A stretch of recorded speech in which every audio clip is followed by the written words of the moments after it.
क्रमांक 13 महाराष्ट्र विना अनुदानित खाजगी व्यावसायिक शैक्षणिक संस्था प्रवेश व शुल्क यांचे विनियमन सुधारणा विधेयक 2024 संमत करावे। अनुकूल असतील त्यांनी होय म्हणावे, प्रतिकूल असतील त्यांनी नाही म्हणावे। होयचे बहुमत आहे, होयचे बहुमत आहे। विधेयक संमत झाले। संमत केल्याप्रमाणे विचार खंडशः विचार संमत करणे सन 2024 चे विधान परिषद विधेयक क्रमांक 3 करायचे। अध्यक्ष महोदय, मुख्यमंत्री माझी लाडकी बहीण या योजनेच्या संदर्भात निवेदन करू इच्छितो। सदर योजनेत अर्ज करण्याची मुदत 1 जुलै 2024 ते 15 जुलै 2024 पर्यंत ठेवण्यात आली होती। या मर्यादेत सुधारणा करण्यात येत असून आता सदर मुदत 2 महिने ठेवण्यात येत असून ती दिनांक 31 ऑगस्ट 2024 पर्यंत लाभार्थी महिलांना अर्ज करता येईल। तसेच दिनांक 31 ऑगस्ट 2024 पर्यंत अर्ज करण्यात आलेल्या लाभार्थी महिलांना दिनांक 1 जुलै 2024 पासून दरमहा 1500 रुपये आर्थिक लाभ देण्यात येणार आहे। या योजनेच्या पात्रतेमध्ये अधिवास प्रमाणपत्र आवश्यक असल्याचे नमूद करण्यात आले होते।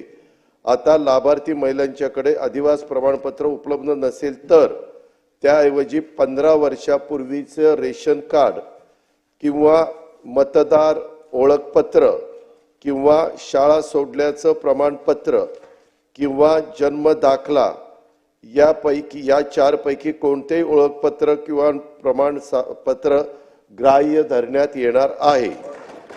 सदर योजनेत 5 एकर शेतीची अट होती, ती वगळण्यात आली आहे। सदर योजनेत लाभार्थी महिलांचा वयोगट 21 ते 60 वर्ष असा होता, त्याऐवजी 21 ते 65 वयोगट करण्यात येत आहे।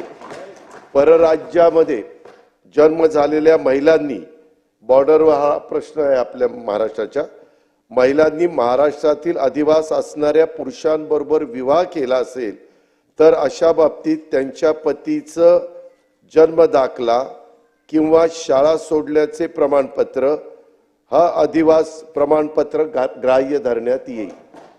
तसंच 2.5 लाख रुपये उत्पन्न दाखला उपलब्ध नसेल तर ज्या कुटुंबांकडे पिवळे किंवा केशरी रेशन कार्ड उपलब्ध असेल त्यांना उत्पन्नाचा दाखला प्रमाणपत्रातून सूट देण्यात येत आहे।